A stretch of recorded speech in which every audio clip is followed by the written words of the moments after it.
นี่ก็อยู่น้ำเบียกน้ำงานที่เก่าเลยจ้าเพื่อนๆทำงานวนไปคือเก่าจับขนมจีนที่เก่าเป็นคนเฮ็ดขนมจีนเนาะขนมจีนนี่ก็เหนียวนุ่มคือเก่าใครอยากกินก็แวะมาได้เด้อเฮ็ดงานเมื่อว่างหางบ่เป็นคือเก่าเลยจ้าทำงานวนไปเนาะชีวิตลูกจ้างในวันบรรยากาศก็ตามสบายผู้ใดอยากกินขนมจีนน้ำยาก็มาเอาเส้นทางนี้ด้วยจ้าทางสระบุรีเขาเฮ็ดงานของเขามีงานเฮ็ดก็ดีแล้วนะเป็นทั้งมือจับเส้นเป็นทั้งพีเอเตอร์ทำงานวนไปด้วยอาชีพด้วยหน้าที่แวะมาส่งกำลังใจให้กันแวะมาเอาขนมจีนไปกินเด้อเฮ็ดน้ำยาไว้รอได้จ้ะเส้นงามๆนี่โอ้ตะการยังไง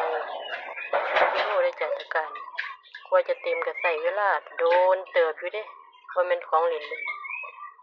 กว่าที่ได้แต่ละหัวหน่อยๆเอาไปจัดสุดขายก็ดีเอาไปเฮ็ดไปจัดงานบวชงานแต่งงานเลี้ยงต่างๆเนาะแวะมาสั่งกันได้เด้อเป็นกันนี่ขายทุกมื้อล่ะมีขายทุกวันมาไหนบ่ผิดหวังได้กินทุกมื้อเหนียวนุ่มขาวสะอาดของดีของดังเมืองสระบุรีขนมจีนตะเบิ่มบ้านงู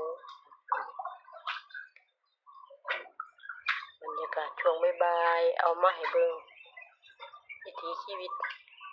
ของคนรับจ้างวิถีชีวิตของครีเอเตอร์มืออาชีพเขาเฮ็ดงานพร้อมทั้งอัดคลิปส่งงานพร้อมวิถีคนทำคลิปเนาะกว่าจะได้เต็มตะกร้านี่ก็ใช้เวลาเป็น10 กว่านาที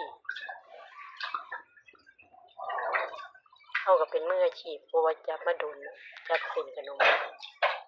อันนี้ให้เบิ่งนี่จังหวะจับเร็วบ่เร็วก็เบิ่งเอาว่าจะได้เต็มตะกร้าใส่เวลาเอามาทักทายเพื่อนๆย่ำบ่ายค่ะเพื่อนๆผู้ใดว่างก็แวะมาเอาขนมไปกินเด้อขนมจีนเสียงงามๆขอบคุณเฮ็ดใหม่สดทุกมื้อมีจำหน่ายทุกมื้อทำระหว่างวันเฮ็ดน้ำยาหม้อใหญ่ๆเตรียมไว้เลยเด้อแกงเขียวหวานน้ำยาปลาน้ำยากะทิหรือเมนูอะไรที่เอาไปย่ำเอาไปตำซั่วกินกับต้มยำน้ำพริกน้ำยาตีนไก่ใส่เลือดพร้อม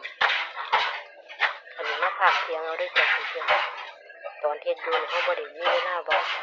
เวลาคุยมานั่งผักเคียงใส่เอาเขาไม่ชมจังใส่เวลากี่นาทีในการจับขนมตะกร้าละ10 โลตกประมาณ15 นาทีนี่แหละพอถึง20ดอก15 16 17 นาทีนี่มั้งนี่เป็นกันเฮ็ดซอยอีกผู้นึงก็ปั้นแป้งคุณยายเป็นโรยสิคุณยายเป็นเจ้าของโรงงานขนมจีนเข้าเป็นผู้รับจับงานวนไปจากเพื่อนกับหน้าที่การงานส่งงานทำก็ดีกว่าอยู่ว่างๆมารับจ้างคนมาตกงานคอยจะเป็นครีเอเตอร์คนหนึ่งวิถีครีเอเตอร์ชีวิตเฮ็ดขนมจีนก็ได้ขนมจีนนี่แหละมาอวดน้ำยากับเฮ็ดเอาโดด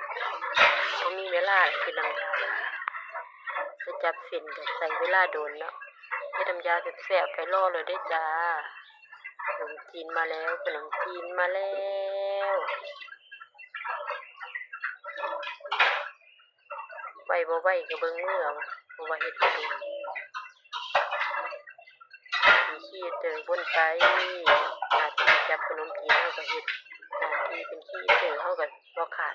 ส่งงาน